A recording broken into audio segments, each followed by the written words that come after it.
inkomplu għaddejjin b'xift minn ħaġa għall-oħra u letteralment illum kulħadd jipprova jidher aħjar, speċjalment f'din il-temperatura li qegħdin ngħixu fiha jidher biċċar illi xella alarm u allura aħna għandna lil Matteus Grasso illi bit-bissima tiegħu jagħmel l-affarijiet diffiċli naqra aħjar.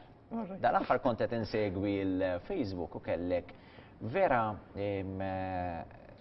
klip tajba fejn kienet fuq l-istress u kell qabbilt l-istress ma niftakarx barxi, jekkux l-istress u strain. Jidħol ħafna affarijiet, jidħol naħseb kienet stress, fat loss u forsi rqat, forsi relatati ħafna. Le, il-mod kif il-ġisem jiflaħ u anka bħala persuni nistgħu nifilħu għal ċertu peace il ma jiġix stressanti imma jservi ta' ġid. U vera kienet hekk profonda. Ħammissuha naqra dik illum ukoll. Għaliex? Għax bażikament meta inti sabu iġġebbet ħafna l-exercise li tagħmel, mela min jgħidlek isma' ħjar nagħmel siegħa u nofs minflok ma nagħmel nofsija. Sewwa. Tajjeb, ir-raġunament jgħidlek iktar ma nagħmel iktar ħa nonqos, jew iktar ħa nagħmel progress. Però fejn jidħol il-qasam tagħna ta' fat loss, alright, u aħna qisu qed nużaw it-training, kif se nużaw il-kelma nużaw biex jgħinna għal-ħajja, ġifieri aħna maħniex professjonisti, illi aħna ħamorru għas-session jew atleti, mbagħad noqgod nistrieħ u għand il-maser, irridu ngħixu, jekk nistgħu ngħidu hekk.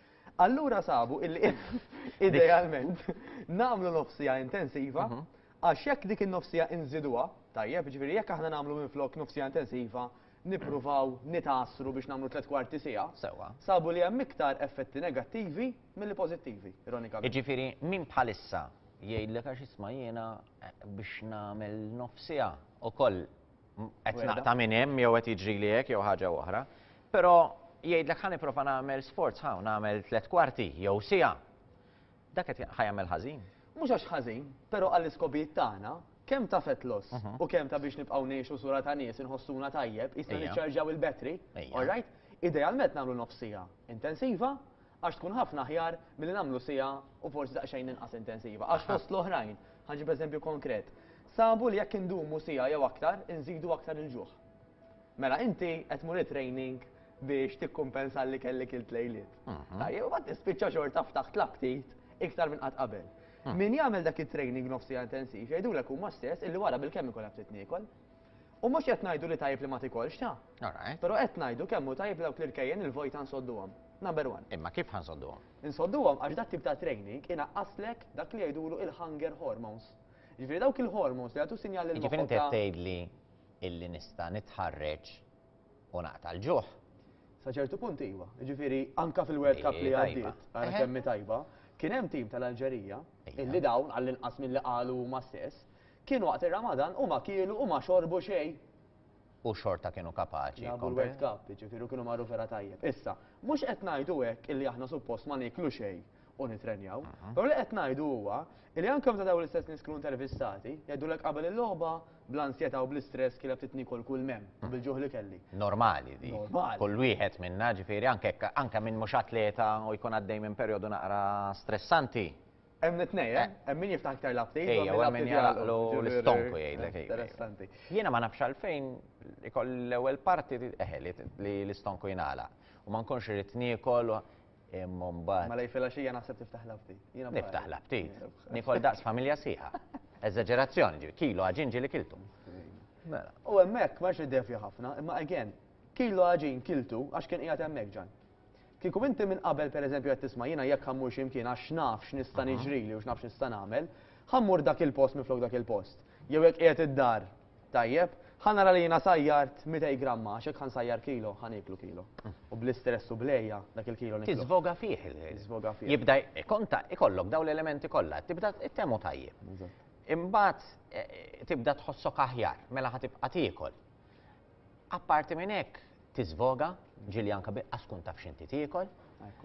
U mbagħad niġi għal punt u ngħid l-aħħar ftit ħanaħliha. U l-kumdità hija kollox, ġifieri dak jaqa' taħt il-kategorija ta' komdu. Sewwa. Laqgħet imerini, laqgħet niġġieled miegħu, qed jinżilli tajjeb. Eżatt. L-ironija hija li meta nieklu anke n-nifs jiġi aħjar, Iva. għax il-ġisem kif jinbidel. Tħossok li qed tieħu n-nifs iktar bil-kalma, allura huwa l-linkjat. U l-logħba mhijiex ta' le, jekk jiena naf li l-ikel żejjed iħaxxinni, nevitaħ kompletament u noqgħod kif qiegħed inti bidem marbuta u ngħid li għal kollox. Li rridu nagħmlu ġan insibu alternattivi. U meta aħna dak l-exercise nagħmluh nofsija intensiva minn floksija jew aktar, ħankunu qed impattu għal dawn l-effetti l-ħżiena illi aħna semmejnihom diġà. L-istress, il-ġuħ żejjed, l-aptit żejjed, dak li rokna vojta, u sabu wkoll illi aħna meta rridu, normalment bla ma rridu anzi, meta nofsija tkun vera intensiva, inti ħad tixrob daqsxejn ilma mhux ħażin. Emmi għalek ġiri nagħmel sieqas nieħu boq ilma jien. Imma jekk l-exercise ikun vera intensiv, inti ħad tixrob bil-fors. Bil-fors. U dak l-istess xorb jgħinek biex inti tnaqqas mill-aptit tal-ikel ukoll. Ara kemm huma jibdew ġejjin flimkien. Mela l-ilma huwa wieħed mill-logħba. Parti mill-puzzle. Dik number one. Number two psikoloġikament, il-laħwa biex immur training. Irrid nagħmel eżempju sija fi traffic. Nagħmel sija jew sija u nofs session. Sija oħra fi traffic biex immur lura. Psikoloġikament diġà tajt qalbek kważi. Alright? Skont fiex int mur ta' ġifieri. Dik importanti wkoll. Imma vera, ġifieri. Imma hija sitwazzjoni reali. Ġifieri jiena għalhekk. Mhux kulħadd taffettwaħ l-istess, ta' ġifieri niftakar sa ftit ta' żmien ilu kont nivvjaġġa kull filgħodu minn sa sena ilu minn Marsa Xlok għal Birkirkara biex nitħarreġ fi trek Birkirkara. U konna mela kull filgħodu. Ġifieri kienet kont nisma' l-breakfast show u nasalu nħossni tajjeb. Riċentament, għax ovvjament jinbidel ix-xogħol ħaġa oħra, li kieku għandi dik id-distanza kieku ma nibqax ma nagħmilix. Nafx inti tajjeb. Għax m'għandi nofsija u għaddej u Ekku, ir-realtà tinbidel u m'hemmx ħaġa waħda li taħdem tajba. L-Ingliżi għandhom saying mhux se ngħidu bleża ta' x'ħanħawtu. Imma bażikament illi inti hemm 1000 metodu kif tqaxxar il-qattus, mhux bil-fors metodu wieħed. Ħaġa vera tad-dak. Vera? Imma vera tajjeb. There are 1000 ways to xi ħaġa hekk imma mhix weks jew xi ħaġa. Allura ħejja ma ngħid xejn.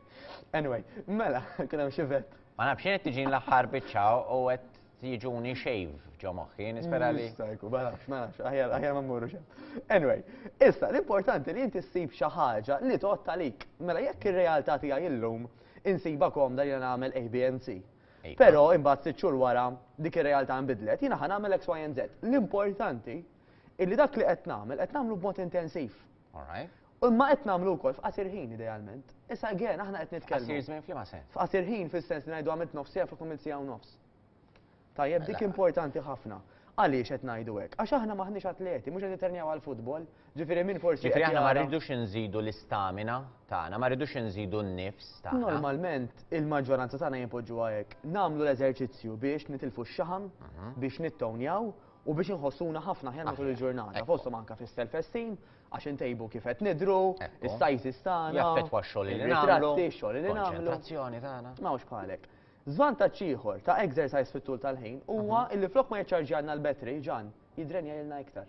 Ġifieri kemm nisimgħu stejjer ta' nies nagħmlek sija u nofs ma kelli bdiet nagħmel xejn. Literalment mort id-dar norqod. Fett li nagħmel dil-magna l-ġdida u strħalbitni. Affarijiet reali. Bil-kontra, sabu li meta nagħmlu nofsija intensiva, iċċarġajna l-betri u għalhekk jiena nissuġġerixxi min għandu l-lussu li jagħmel l-exercise l-ewwel ħaġa filgħodu dak huwa l-aħjar ħin għax inti ċarġajt il-mobile filgħodu servik ġurnata, all right? Jibqa' jagħmilha għax dak ħajjejnek mhux biss inti kif tħossok kif qed nitkellmu, imma ħajaffettwak kemm tiekol.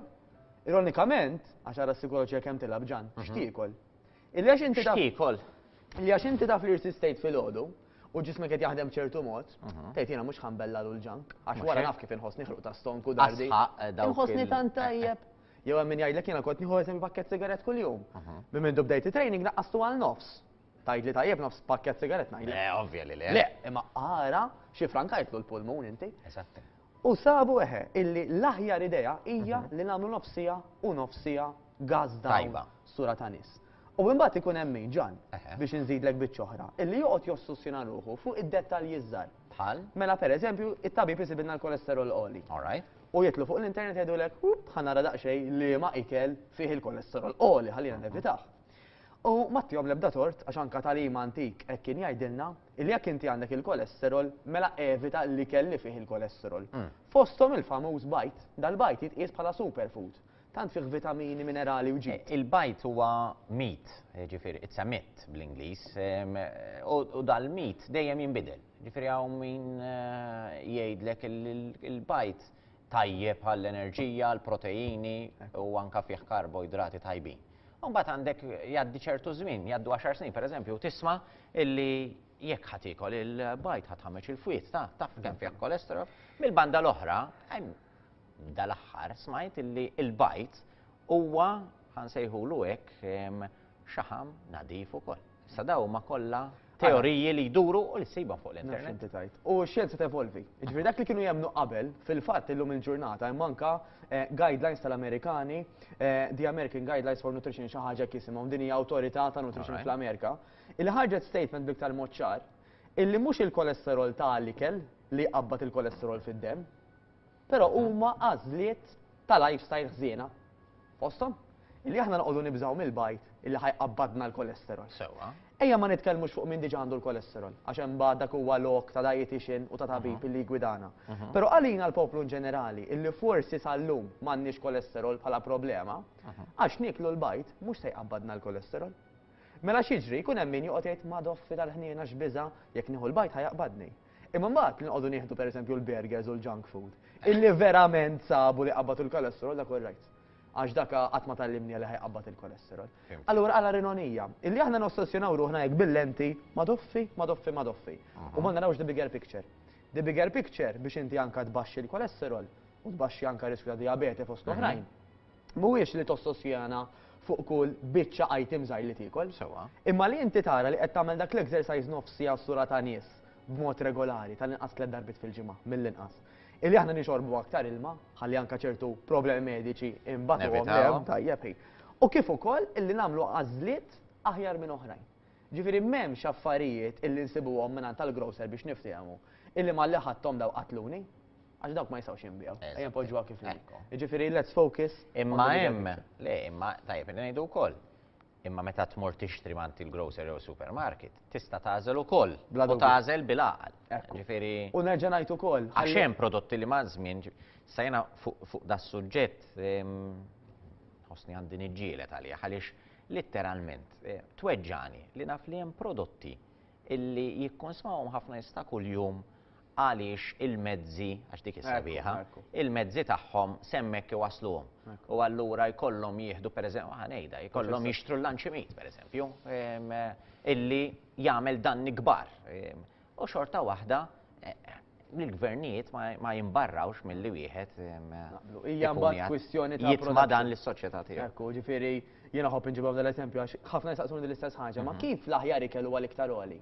Għax huwa naturali, għax ma nistgħux nagħmluh bil-bassa, ma tistax inti tipproduċi għal mod tal-kelma jien naf 5 tunnellati brokkli, jekk dawn mhux se jkunu, fimt kif inhi ma jkollokx leli għal 5 tunnellati brokkli, jiġifieri il-logħba hija. U l-prezz tagħhom għalhekk huwa ogħla, mbagħad jiġifieri anke meta qed nitkellmu fuq il-bajt, għandek il-bajt organiku. Ta' minn nappella hawnhekk xi ħaġa ħaniddevja totalment huwa illi jekk ikollna l-għażla tal-liema bajt ħanażlu, dak li huwa organiku meta niftħuh l-isfar tal-bajda jkun oranġo. Eżatti. Jiġifieri dak huwa l-aħjar l-iktar rieħed sustanzjuż li nistgħu nieħdu. Sfortunatament ma tantx tara bajt li huwa oranġo. Nistgħu għandek it-tiġiġa x'kienet qed tiġi mitmuha. Fejn kienet miżmuma. Fejn kienet miżmuma. Noqogħdu sejrin. U r-razza wkoll li tagħmel dak kollu. Nisperaw li r-razza tiegħek tieħu ħsiebha kif qed jgħidlek Matteo Sgrassa għaliex wara kollox maħniex tiġiġ u allura mhux kull ma jitimgħuna rridu nibilgħuh. U grazzi għal nies bħal Matteos nistgħu nbidlu meta rridu aħna it-triq tagħna. Fidejkom biex tagħmluha. Grazzi Matteos u nkompli nsegwih anke fuq il-Facebook għaliex anke l min mhux konxju jew min ma jinteressax l-isport tappella għalih. Proset ta' dan. Grazzi ħafna. Kemm inti dilettant tal-ġimgħa kbira, tar-Randan? Joġobni bħala żmien ta' devozzjoni, jekk dik ċertu sens ta' isek tiltaqa' naqra miegħek innifsek, toġobni ħafna. Taffettwak ukoll bħal kulħadd tiġifieri. Dik li tajt anke tisma' ċertu diski pereżempju tajt li. Malta għandna diversi bliet u rħula li jiddominaw, pereżempju meta semmi żejtun, Bormla, daw huma postijiet li l-ġimgħa kbira hekk qiegħda tħossa fil-kultura. Fil-fatt ħankun qegħdin niltaqgħu ma' Ġuda Taf fejn kien joqgħod Ġuda? Ħana rekkuxa wara. Le, wara le, ma daw jafu iktar, u allura ħanimxi għal ħdim.